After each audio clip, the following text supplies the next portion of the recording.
यहाँ आपको अपडेट करेंगे। इस्लामाबाद हाई कोर्ट में वफाकी दारुल हुकूमत से कौमी असम्बली के तीनों हलकों की इंतखाबी उज़रदारियों से मुतालिक सिंगल रुकनी बेंच के फैसले के खिलाफ अपीलों पर समाअत हुई।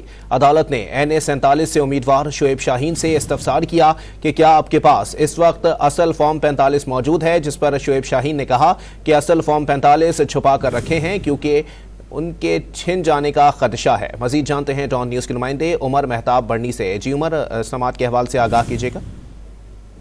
जी बिल्कुल, इस्लामाबाद हाई कोर्ट के जस्टिस मियां गुल हसन औरंगजेब और जस्टिस अरबाब मोहम्मद ताहिर इस्लामाबाद के हल्का NA 46, 47 और 48 के इंतखाबी उज़रदारी के हवाले से इंट्रा कोर्ट अपील पर समाअत कर रहे हैं। दौरान समाअत अदालत की जानिब से इस्तफसार किया गया कि क्या आपके पास इस वक्त असल फॉर्म 45 मौजूद हैं, जिस पर शोएब शाहीन ने अदालत को बताया कि असल फॉर्म 45 हमने छुपा कर रखे हैं क्योंकि हमें छीने जाने का खदशा है। शोएब शाहीन ने मजीद कहा कि रिजल्ट जब आया तो फॉर्म 47 के लिए हम RO के ऑफिस गए थे।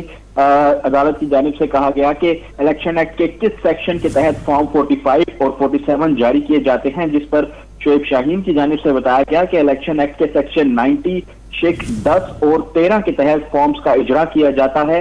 कानून में वाज़ेह है कि रिटर्निंग अफसर बगैर किसी ताखीर के फॉर्म 47 जारी करेगा। जस्टिस मियां गुल हसन औरंगजेब ने इस्तफसार किया कि आपके पास तमाम फॉर्म 45 कब तक आए, जिस पर शोएब शाहीन ने बताया कि इलेक्शन की रात 12 बजे तक मेरे पास 380 फॉर्म 45 आए थे।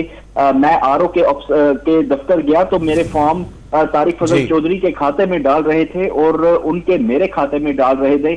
शोएब शाहीन ने मजीद कहा कि रिटर्निंग अफसर के दफ्तर गया तो धमकी दी तो कहा गया कि बाहर उठाकर हम आपको फेंक देंगे। इस वक्त भी ये समाअत जो है वो जारी है। जी बहुत शुक्रिया उमर मेहताब बढ़नी अपडेट करने के लिए।